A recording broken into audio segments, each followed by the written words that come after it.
Hello, wonderful people. I bring you greetings. I remain your Vicar. We just have to end the program and discuss with him. Unfortunately, he cannot join us through live as with video because there's a serious technical problem. So I'm going to put up a call to him so that we can have him. See you on the other side of the program after the short time break. Yeah. Enjoy Vicar TV in all social media platforms, Facebook and Twitter, YouTube and Insta Anchor. Truth must be told, Sogi Brodibia or Pastor. Okwa television with the truth is what we ask for.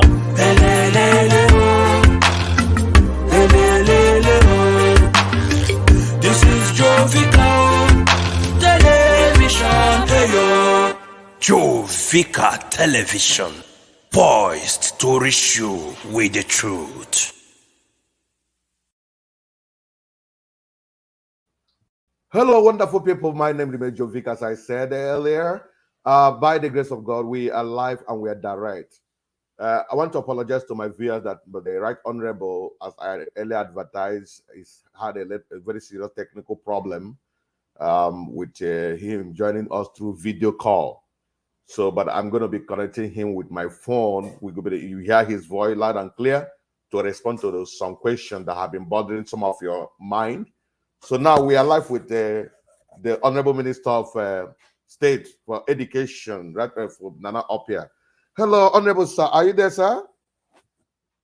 Yeah, I'm here. Nice to meet you. May we know, although I've introduced you, but just tell the world, let him know that you're coming from the horse's mouth. Yes, sir. My name is Goodluck Opiah. Former Speaker in most State House of Assembly, now Minister of State for Education. Thank you. Good morning.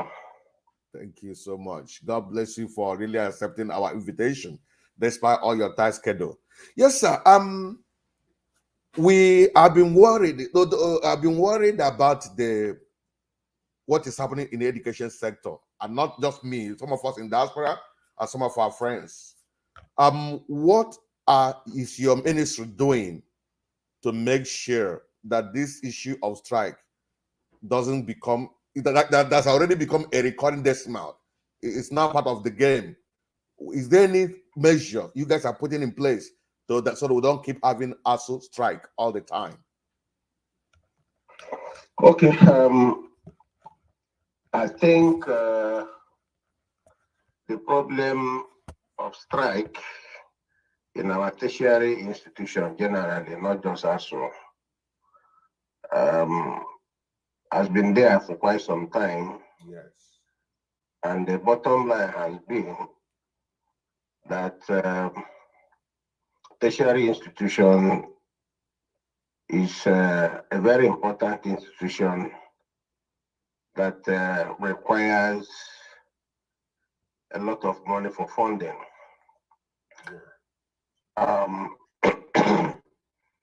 The federal government is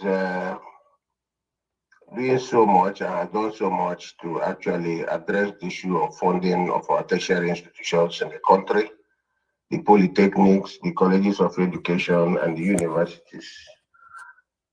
This is especially through the establishment of the Tertiary Education Trust Fund, what is popularly known as TED Fund, in Nigerian balance. And that fund has done so much in terms of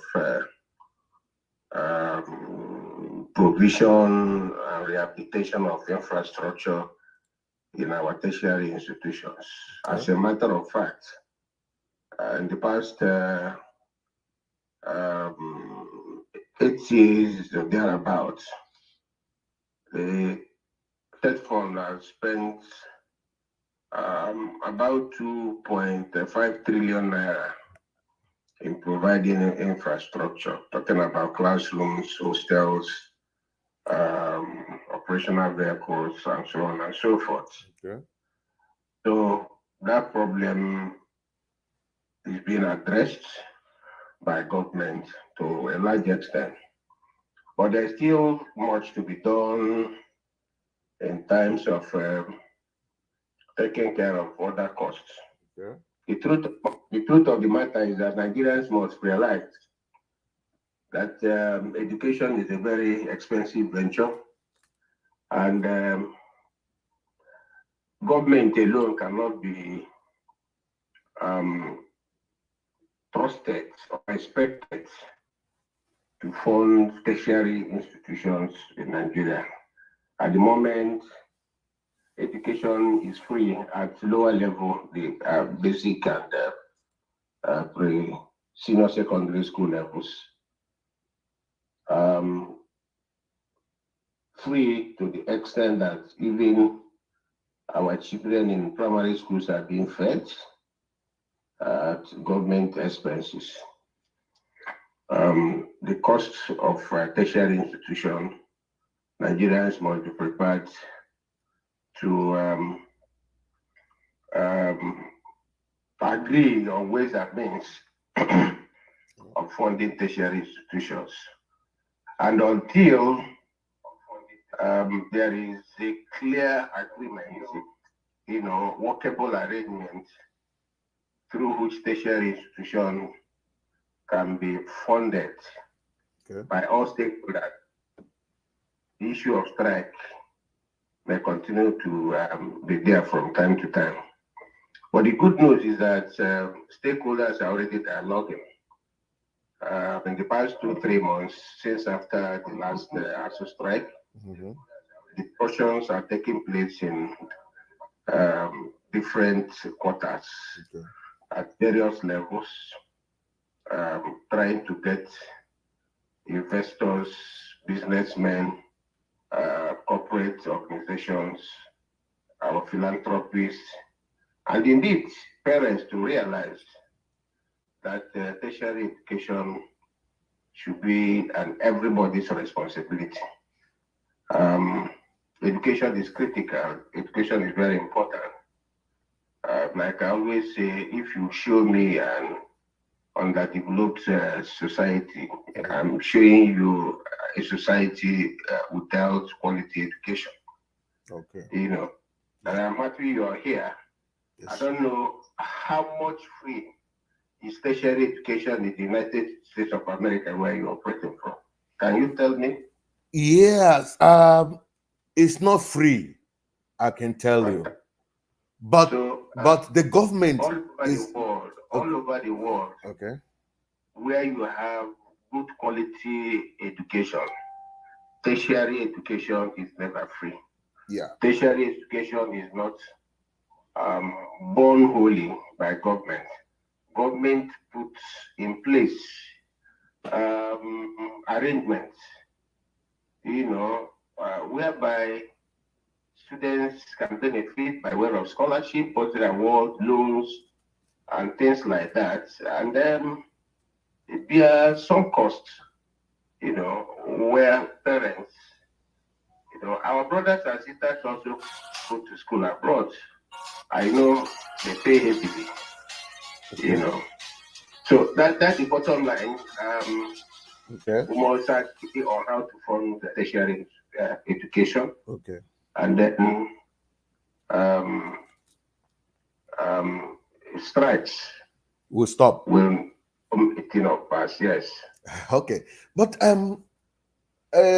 I discover in budget the education is not given preference in the Nigerian budget.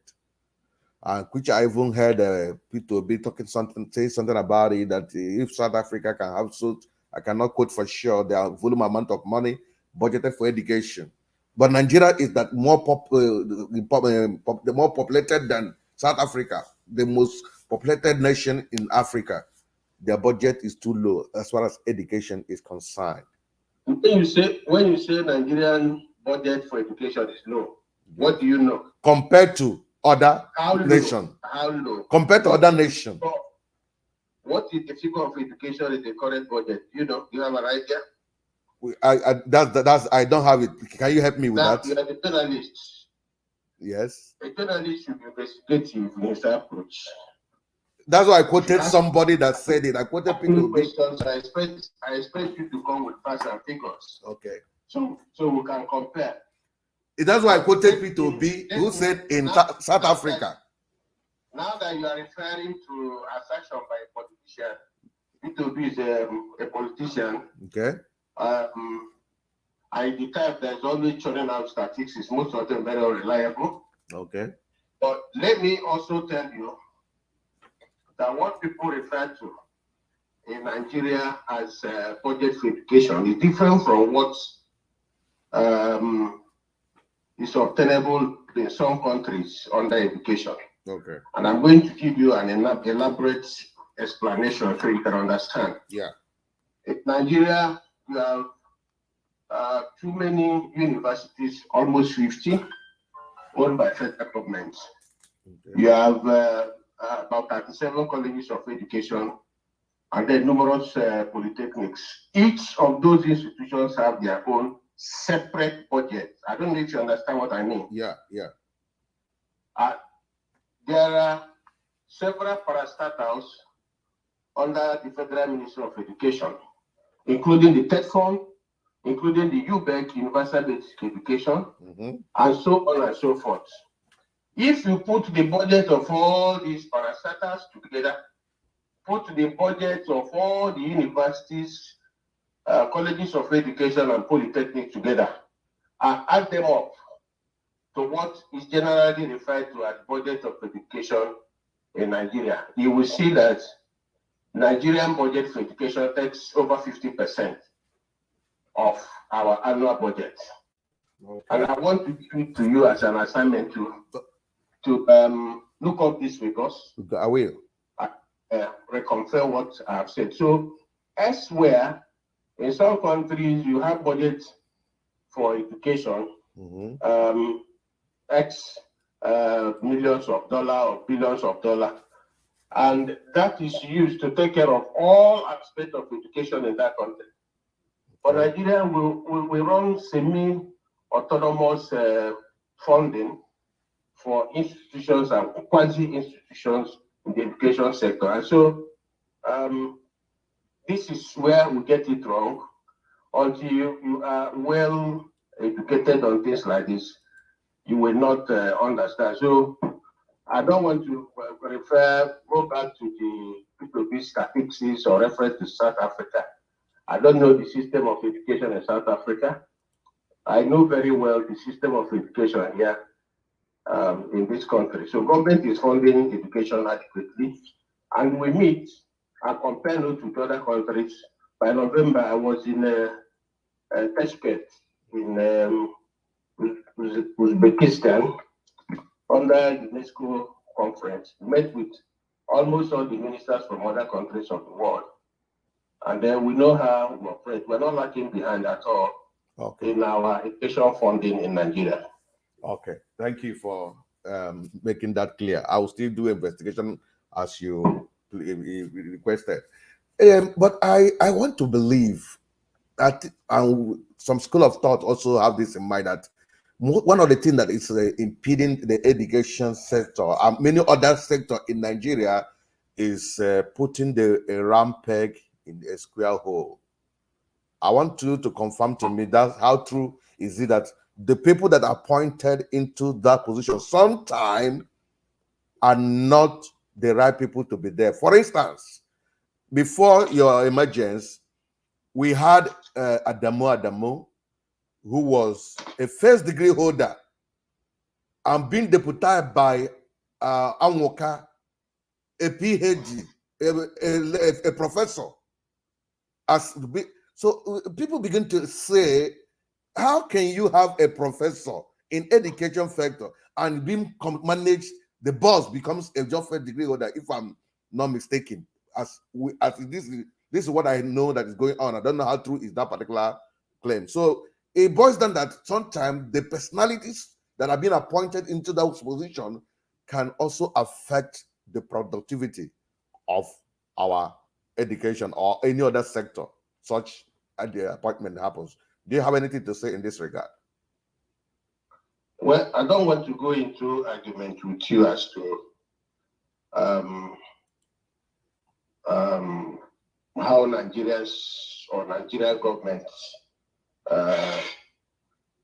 put people in positions of responsibility through appointment. Mm-hmm. But let me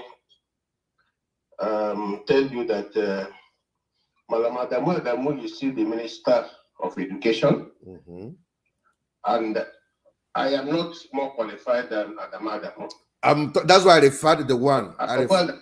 Adamu is well educated. He may not be a professor, but he is an old hand in education and very vast. He's an accountant, he's a journalist. He has worked in the private and public sectors and quite well abreast with challenges and issues concerning education. So he is not the wrong person to be in the Ministry of Education. And I can tell you, he is today the longest serving Minister of Education we've had in this country. And I refer to him as the encyclopedia of education in Nigeria because he has all the facts. But you know, Nigeria is a complex country. Yeah, that's true. So it's really difficult. Forget what anybody tells you. It's difficult to find a man who has a solution to all the Nigerian problems. Yes. On his, you can't get anybody like that. Yeah, it's not easy. You and I can push from the outside. When we are given this responsibility, you discover that you don't have the magic wand to turn this around so quickly. So education in Nigeria is in the right hands. Okay. We have a lot of qualified people who are managing different departments, different parastatals, different units in the Nigerian education sector. Most of them well read within and outside Nigeria and compete effectively with their colleagues from other parts of the world. Okay. So I don't think that the headship of the Prime Minister of Education has any problem. You said something. Nigeria is very, very complex, and nobody has solution to solve every problem. That is truth, and that's the fact. No two ways about it. But sometimes, for instance, you are an APC politician member, if I put it that way. But is that why our election is fast approaching, and you guys have fielded a candidate? Having known the complexity of Nigeria, what confidence does your party have that your candidate is the right person to at least to attend to trying to solve the problem of Nigeria to a great extent? I mean, among many people who are younger, who are stronger, and who are more educated, why do you think your principal, the presidential candidate, is the right person to solve the complex situation of Nigeria today? Do you have anything to say to that? You know that I'm sure you're referring to the APC presidential candidate. Yes, sir. With the Nigerian situation. Asiwaju Bola Tinubu. Yes, sir. Ahmed. Yes, sir. You know, he's a tested hand. Today, Lagos is #1 state in this country. Today, Lagos in Nigeria operates like a semi-country on its own, with almost everything working well. And Tinubu set that record. But I don't know many people have refuted that too. I don't know what can you listen to me first? I listened to you when you were asking your question. Go ahead, sir. I don't know what you know about his health. I don't know whether you know his doctor. I don't know how you judge competence. For me, I judge competence, and I think that is what APC did too. Judge competence from track records, from people's performance in the past. and he has held political position. He had ruled the state and he excelled. In fact, at a point, while he was governor, they seized the federal revenue allocation to Lagos State for several months. And Lagos moved on with Governor Tinubu in the saddle, and nothing was lacking. And if he could do that for Lagos, we believe in APC that he can do that for Nigeria. And in Lagos as a governor, he was able to identify as a team player competent brains across tribes in Lagos State. Most of them are still in the helms of affairs in Nigeria today. People like Fashola, Lai Mohammed, even Professor Usibanjo, the current vice president, and so on and so forth. So, how else do you judge somebody's competence? Somebody who has the right thinking, the right frame of mind, somebody who can identify competent, excellent people that can steer ship of governance with him. And that is what we saw in Asiwaju Ahmed Tinubu. And that is why he's our presidential candidate. Okay.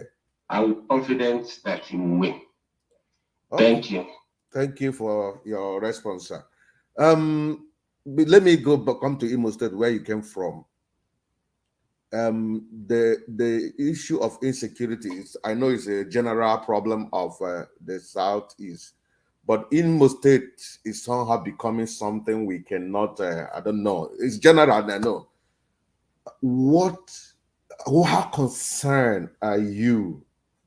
I know you are not the governor, but what suggestion, what effort are you making to see we can bring to a halt the constant losing of life we keep recording in Imo State? Well, like you said, I'm not the governor, but the governor is my friend. The governor is my political ally. The governor is my associate. And I have a fair idea of what he is doing to combat the problem, which is a global problem, really. Insecurity is a global problem, including where you are in the United States of America. Every day there is insecurity, there is a killing and shooting, including the one that happened how many days ago. So it's a global problem.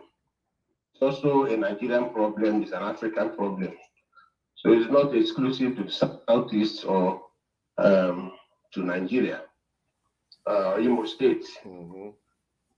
The governor of Imo State, distinguished Senator Okudluck, is combating the issue using the security agencies, the police, the army, the SSS, and so on and so forth. Okay. I commend him for his efforts, the doggedness, and the commitment in addressing issues. I think that the perpetrators of this crime do that also to distract the governor from carrying out his laudable projects. I'm sure you have heard of how much transformation that is going on in Imo by the governor, especially in the area of road revolution. You are aware that all the major roads leading into Imo State that have been in a state of decay for years have all been fixed. Mm. You can drive from Owerri to Olu in a matter of 20-25 minutes, closing your eyes, dual eyes, day and night with street lights. Same for Okiwe to Were. As I speak, Owerri Road is being dualized by prominent world contractor, and the construction is going on there at night. Okay. People opponents are not happy about that. And so somehow it's being generally fingered that the tension of heightened insecurity in Imo is to distract the governor, but he has remained focused. Okay. And obtain the right steps in addressing the issue. I'm sure that the problem will be over. Amen. I am also sure that by the time the general election comes up by February and March, some of these things will also go away. If you look at the pattern of killing, especially of recent times, they are purely political killings. They are targeted at the APC members and leaders. But Ikenga House was targeted, and he's not an APC member. I don't want to discuss the issue of Ikenga. Okay. Because I don't want to discuss that. And well, apart from Ikenga, who else can you say? Is it a coincidence that after the attack for Ikenga, the chairman of his local government was kidnapped and killed after collecting a ransom of 6 million few days after his case? Sure. Coincidence, isn't it? Okay. The chairman of Ubuta local government and another one was also kidnapped, and nothing has been heard of him for the past 3 or 4 months now. Sure. And so many other cases. In fact, the APC chairman in Onimo was also murdered a few days ago. Sure. You know. Sure. And so forth. So it's clearly an onslaught against APC leadership and membership in Imo State. But like I said, the governor is addressing the issue. I know what he's doing, and I support some of the things he has done so far, that even kept us where we are, to have had our Christmas and New Year celebrations without hitches. Okay. I know what he's doing, and I support what he's doing. That is why we were able to have our Christmas. That is from the Right Honorable Goodluck Opiah, who is live with me. After this short-term break, I will take the 2 last questions for him. And I've seen 1 or 2, 3 comments from those watching. If you have any question for you are very much free to put it up there. Let's whatever that is agitating, what is that bugging your heart about the government, we have opportunity. We have him. Look at a man that is accessible. Some of them call them, they're not going to respond to you. But look at how accessible he gave himself to respond to questions. This is what we call leadership. Though personally, I have my problem with most of our political leaders. That's my personal, and the way when I'm not comfortable with a lot of things. But I thank God for him, at least for now. God bless him. So, so after this shorter break, viewers, let's have your reaction. I will take 1 or 2 questions, but I have 2 questions for him, and I will call it for the day because I'm sincerely grateful for him giving me this opportunity to have this show here. Let's have this shorter breaks. Each and every one of you. See you next time. Yeah. Enjoy Vicar TV in all social media platforms: Facebook and Twitter, YouTube and Insta Anchor. Truth must be told. Sogi Brodibia or Pastor. Okwa television with the truth is what you ask for.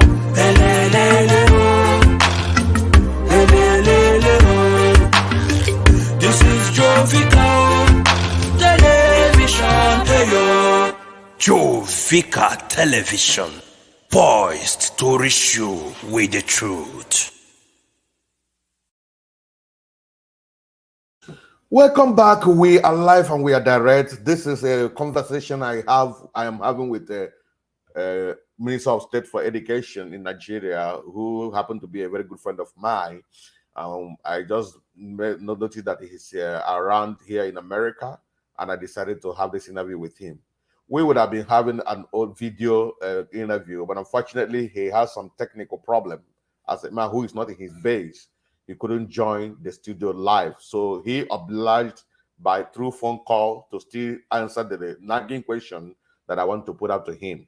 And those of you viewers who have one thing or the other to ask him or ask about Nigeria, this is an opportunity to ask him that.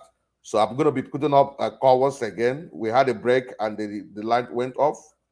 I need to call him back to answer me two more questions. Two more questions, and I will let him go. If you have any question, type it there. Type it. Type it there so that I will put it up to him. He will respond to them. Yeah, you heard what he said about the insecurity in Imo State, what the governor is doing. He heard what he's saying about the situation of education. You heard him. These programs, I want you to share with somebody. Let him hear from his own side.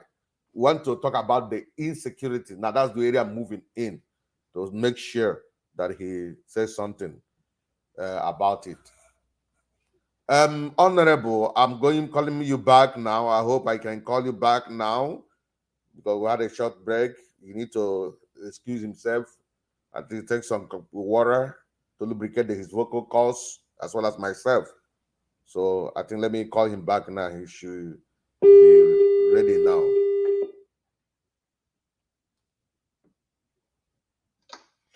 Welcome back, sir. And viewers, welcome. Yes, sir. Okay.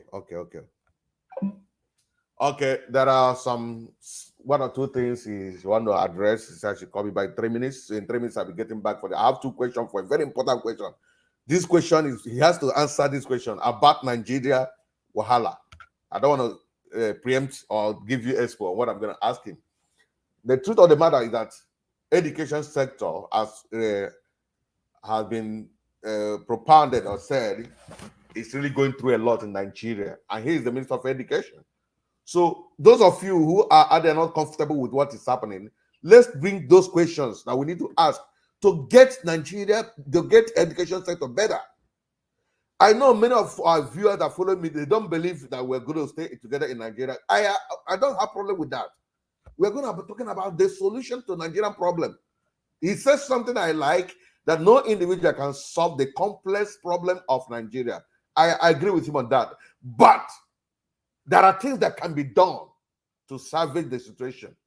There are things that can be done to change things, to get things right. So I'm going to be asking him those things. Let's know his own view on those things. So I'm having a question here. Okay, somebody's putting up a question. Let's put it. I hope you are not. Let me put it on the screen so that we can see it better and read from your question. That's Mike Essen. Let me see your question. Say, the commander-in-chief is Governor Hope Uzodinma, but he needs to step up his security network apparatus in Imo State because people are being killed, tormented, and traumatized in daily basis in their own state, in Imo State. I hope the governor takes a drastic measure to deal with the situation decisively. Thank you, Mike SM, for this wonderful question you putting up to him. I'm going to be getting him back in a couple of 2 minutes now. He will respond to this your question. I need more questions from you. Constructive question. Don't raise unnecessary abuses by somebody who didn't do anything to you. If you have a question, bring it up now. Bring it up now. I'm also going to be asking some of my questions. Let's take one more break. When we come back, we'll take the wrap of the clue. We'll take the last lap of the program. Please, if you have never subscribed to our YouTube channel, Facebook, TikTok, Instagram, and Twitter, I don't know what you're waiting for. I don't know what you're waiting for. All you need to do, just go to Facebook there and go, and when you get to the YouTube, all you need to do just do this.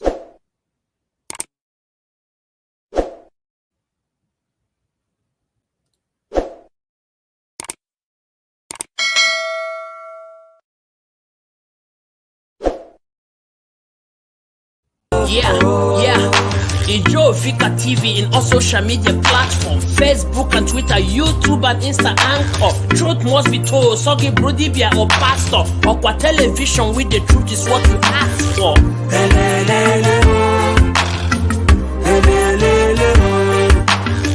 This is Joe Vicar Television. Joe Vicar Television, poised to reach you with the truth.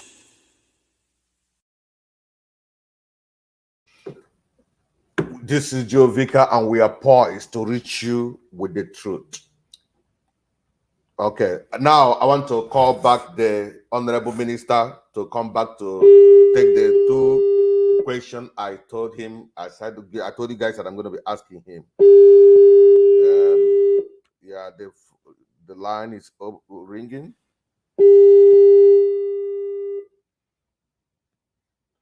Like I said, we should have done this on a video call, a video interview, but he has so many technical problems. He's based in Nigeria, he's in the United States, and we only had this agreement to have this interview as I discovered he's here in America. So you don't expect him to have all whatever he needs to be with me online on video. So I request, as advertised earlier, it's going to be live with a video. But thank God he accepted that for us to do this phone call. So it's a privilege. Yes, sir. Welcome back, sir. Two more questions for you before you go. My question is, you talked about the complex nature of Nigeria. But before we talk about that, somebody made a post. SCN said something that the governor is doing something to quell the killing in Imo State. That he believes that he should step up a little bit. In addition to what I'm trying to say, Anambra is facing similar situation. But I don't think the way he's using the military completely to match with these particular people that are committing these heinous crimes. So he's more or less using like local vigilante, and I think there is a little high level of positive achievement in that regard. People are complaining that the militaries and police that our governor is using are going too far. When anything happens in the community, they will burn that market, just like it happened in Ekotutu. You discover that a device has been produced around the area, the whole market was burned down. They discovered that a soldier was killed in a particular place, a community was raised down. Do you think this is the appropriate way to fight this crime? Is it not provoking the people to still come back and strike? When a soldier loses his life, community will go. What can you tell us? Fighting crime in this way, is he gonna stop it, or is he gonna aggravate the situation?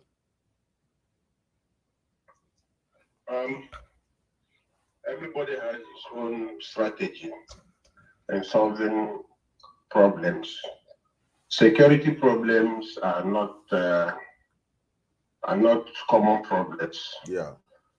So I cannot be in the know of everything that happens in the security caucus of His Excellency the Governor. What I can say is that they are taking right steps, including the use of vigilantes, like you rightly said. Is wrong. Sometimes we understand these things wrongly. Okay. How many villages have been sacked? We and I know that soldiers in particular, before now, every time, do not take it kindly that you kill one of their own. Yeah. And if you do that, then that area is in trouble.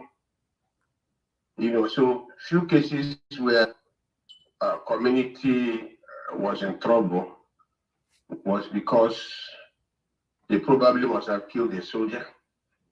And these good lumps targets policemen and soldiers just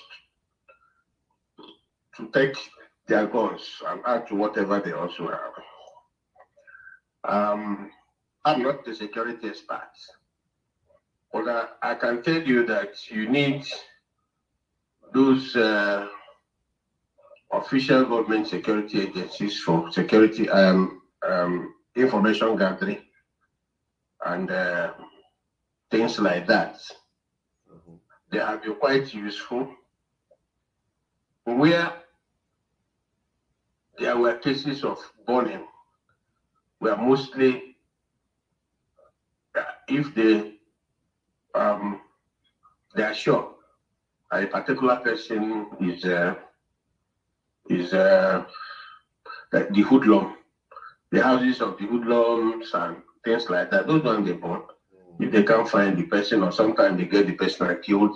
I can tell you there is so much available in terms of information with the security agencies. Because some of these boys who are caught, they say so much. I'm sure government is not even making full use of all the information gathered so far. Otherwise, some of the people who are working free on the streets, some of them even trying, getting ready to contest elections as candidates of certain political parties, wouldn't be free to do that. So there must be reason for them to do some of the things they do, talking about security agencies. But like I said, I'm not a security expert. I'm not in the governor's security council. So I may not have all the information available. Okay. Southeast is a problem area. I don't even believe those who try to link what is happening to Nnamdi Kanu. Say Nnamdi Kanu comes from Abia State. Abia appears to be far better than the other parts of the. Exactly. Exactly. You have a point. Yes, sir. And Anambra, Imo, and Enugu about the worst. I can say that in Imo, political bitterness, political reasons can rightly be adduced, to some of, because if you look at all the houses attacked by hoodlums are houses that are government officials. My friend, the current commissioner for information, Honorable Dekla Nimbadiwe Melumba, has his house burnt in Obolo, Oru West. Jesus. The current Attorney General and Commissioner for Justice, Cyprian O. Akolisa, has his house and his father's house burnt in Osun. The chairman of Algon in Oru West, Willie Okolebu, had his house bought, in Oru West. The our late Professor Obiozo, yes. the former President General for Ohaneze, yes, had his house burnt. Sure. And these are allies, these are associates, these are friends of Senator Hope Uzodinma, the leader of APC in Imo State. So is it difficult for anybody to actually link these killings with politics of Imo State? It's not difficult. It's not far from that assumption. And media practitioners, everybody, religious leaders, everybody has a role to play in appealing to the sponsors and perpetrators of these heinous crimes. That the lives being wasted in Imo are lives of human beings who ordinarily can become anything tomorrow. If people like us were killed, in the past, we couldn't have had the opportunity of serving Nigeria as a minister. It's true. And in the other capacities we have, nobody will know who will become what. So it's wrong to waste any lives that we can't create. You are a man of God. Yes, And you know how sacred life is. It's only God that, and he's the only one who had the right to say this life will stop. So no individual has that right. And no matter what the issue is, no matter what the problems are, there must be a way to resolve those issues. If they're political issues, they should be resolved politically rather than endangering everybody's life, endangering the economy of a whole region, and then making social life unbearable for human beings in the state. So I have noted what you said, and I will have an opportunity also to convey the feelings of some people with regards to the current approaches. But please, whoever has a better approach, like I said, vigilantes are available. I think that these people operate from communities. I think that they are known, they come from areas known by people, you know. So our community leaders, our religious leaders, our people, neighbors, should make it a point of responsibility to expose these people, or at least talk to them to change from the way of heightening insecurity in our state. Thank you. Okay. Thank you, sir. That's a brilliant one from the Honorable Minister of State. As I said, I'm not going to keep you too long because Madaga, as you said in Igbo, you know what I mean. So, but one thing I discovered about this insecurity, we're still talking about in Imo State. There are most of this tragedy, this crime has once in a while happened in the north. Military bases have been attacked in the north a couple of months ago, last year, thereabout. Trains victims were kidnapped. A lot of things has happened. But I am yet to see the invention of military, the military power being used to fight those guys the way they do it in Imo State. Why? Or most when they eat, but mainly Imo State. Whenever there is something like that, the military bounce so hard on the eastern side, in Imo. But similar thing happens in the north. I don't see it happening that way. No. Okay. No. Don't tribalize the issue of insecurity. Yeah, I'm not, sir. But I'm trying to tell you what I've If seen. you are cognizant, just 3 days ago, Air Force helicopter killed hundreds of woodlums in the bush in Nasarawa State, just I think last week. Okay? Yeah, it happened, you can cross-check. You know, and there are several cases of such attack. If the military is not attacking back, you know, in Kogi, in Zamfara, in Borno, in Plateau, in Benue, no, Nigeria wouldn't have been a safe place for anybody to stay in now. So it's not true. Okay. Military men, policemen attack hoodlums, both in the north. To the point of using helicopter that was used in Olo sometime years ago, last year. Yeah, you recall that in the case of Olu, a senior military officer was attacked on his way from Owerri to Anambra. He was attacked by the so-called ungun men. All of the above. Ungun none. And you don't expect the military to fold their hands and clap for them, no. But when military base was attacked in the north, I didn't see helicopter flying. That's my point. Have you confirmed that helicopter killed over 100 in Nasarawa last week? do that research and confirm. Okay, sir. If I'm right. Okay, sir. Okay? Okay, sir. Yeah. No problem.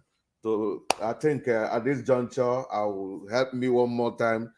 Do you think Nigeria really need this election that is coming? Because my own view, election where I've been held, the problem continues, getting worse every day. I remember when President Buhari was coming on board, he was like seen like a messiah. But today, it's obvious that most of us who were against him that time have been proven right. We have been vindicated that he's not really the messiah. In fact, he worsened the situation. I'm sorry, but that's the truth. You know, we don't like saying it so that they will not get you arrested. Thank God I can be arrested any day. But Buhari, my own assessment and record, worsened the situation. So in view of what has been happening all over the years election, I have been thinking that Nigeria doesn't really need an election. What we need, either revolution or let's go for a referendum to decide if you're going to stay, because this unity was done by Britain and brought us together. Do you believe in what I believe? Do you think what I'm saying is the right thing, or do you think election is one of the solutions to Nigeria's problem, complex problem? Well, that's a personal opinion. Unfortunately, we are talking to a politician, and a politician very strong one believes in election. Okay. So I don't think there is any other way I can support change of leadership other than through democracy. To do otherwise would be unpolitical, undemocratic, and shouldn't come from me. I know. You are a clergy, I know. You are a social crusader. Yes, sir. You are a journalist. Yes, sir. By training. So we are entitled to have your opinion. Yeah. Okay. But for me, as a politician, my opinion is that we need election. I don't think that anybody has solutions to Nigerian all problem. the problems in this country. Yes, sir. Anywhere in the world. It's true. You know, that is why there is change of leadership, even in America, where you live. You know, people change, some do 1 term, some do 2 terms, and they are voted out, other people come in, and all that. Everybody has his capacity. And who knows, Nigeria would have been worse if Jonathan had continued. Yes, you never know. It's possible. It would have been okay. Sorry, finish up. Let me know. We're already in this trouble. We're already in this trouble under Jonathan. You know, yeah, anybody can assume that it could have been better. But you can also assume, another person can assume that it would have been worse. Because at that time, variously, Jonathan's administration has been described as clueless, as a failure, as a weak, whatever. And so it was a bad situation then. Yes, but now, now, what's the difference? Is it better now? If you listen to me, I said, who knows? Okay. The thing was already on escalating on the decline. You know, do you know if it would have been worse than what we are today? In terms of insecurity, in terms of weak naira against foreign currencies and so forth, and so on and so forth. You know. Okay. So that is it. Nobody knows. We'll continue to try our best and pray to God Almighty to send us a solution from heaven. God has given solution. God has given solution to mankind. It's for us to use you appropriate the particular solution, put it in place. Stop being political about it. And one thing you must know is that it takes both leadership and followership to have sanity in a system. There is no system where you have good leadership and you have bad followership. That would be easy. No, it can't. Yeah. You know, so we need Nigerians to also change from their old ways of doing things. When you talk about corruption is even highest at the rank and file, at the lower level of the system. You know, so it's not just a government problem. It's not. Government is all. The government controls everything. In fact, the way government does not control everything. Government does not control your church directly. Okay, let me tell you how government does not control my family directly. They cannot directly. Government does not control my town union in my village directly. You know, so these are areas that we lack. But government is the head of every whatever, every nation, every structure. But when the head is rotten, you can't get it right. In America, how many times have you seen the president of America? You don't see him. The problem is not seeing him. I need to see his good work. You are conforming with laid down rules. Yeah, fine. You obey traffic lights. Thank you. You pay your taxes. Yes. You understand? And they're being used for what they're being paid for. But just exactly. But it's not done that way in Nigeria. But back home, how many people pay taxes?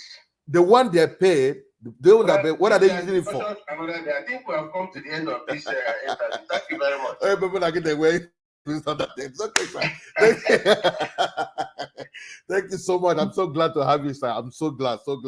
Hey, wonderful viewers, you guys have had that particular discussion. This is where I never fall out with him. I don't always accuse him. In fact, that's the truth. He will tell me that with the people, the led are not paying taxes, the led are not doing this. But the one they pay, what are they using it for? They are not. In fact, his time is really up, and our time is up because this is 1 hour already. We don't have money to fund education, but we have money to go and donate to Niger Republic.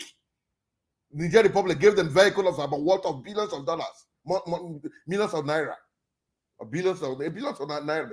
Give them vehicle, give them money. They donated fuel to what country recently when there's scarcity in Nigeria. And you're telling me the problem is the lead. The leaders are the most corrupt people we have ever seen. And they're the cost problem. Thank you, wonderful people, for watching this program. Do me a favor, share it and let people hear the view of the Minister of Education or what he said. And Minister in absentia, as you haven't gone already, I thank you for coming on this program. Bless everybody. God bless you. All the people that supported and watched your comment, I just appreciate you. Bright, Honorable, CJ Naji, who again, all of them, Eze, KC, Steve, Clement, Eze, Anyog, Doris, and all of you, I can't mention you, and I'm sorry. Please, thank you for connecting to this program. Share the video, let people watch. God bless you. I love you. See you again in my next program when I'll be addressing some nagging issues and questions that people have put up on me. Love you and love you, love you, love you. Thank you, thank you, thank you. Let's take our closing segment as we go out. Moral Interactive, Joe Vicar TV, poised to reach you with